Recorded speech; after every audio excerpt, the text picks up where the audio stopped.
Federal agents clashed with protesters during an immigration raid at a farm in Southern California on Thursday, marking one of at least two major enforcement actions in the region that day.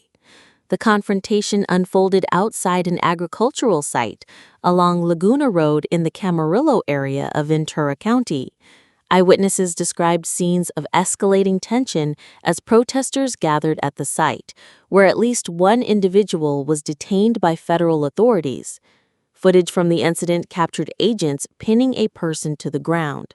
The agents, who were masked during the confrontation, appeared to employ crowd control tactics, including the use of chemical irritants.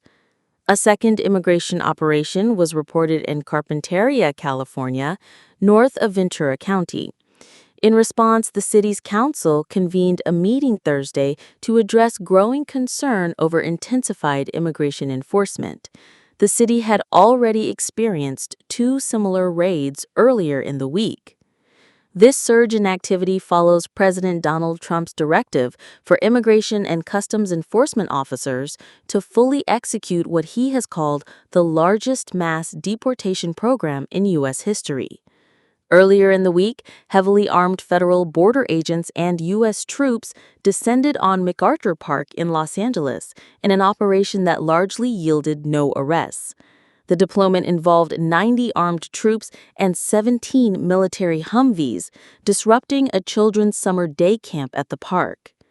Los Angeles Mayor Karen Bass criticized the operation, stating that it seemed to serve no practical immigration purpose and instead reflected a quote-unquote political agenda of provoking fear and terror. She described the raid as resembling a military campaign more than a law enforcement action.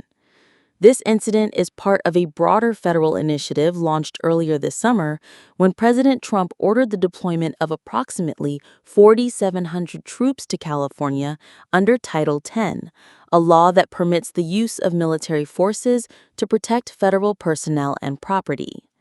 The heightened federal presence comes amid ongoing protests against immigration enforcement in Southern California, where both peaceful demonstrations and violent clashes with law enforcement have been reported.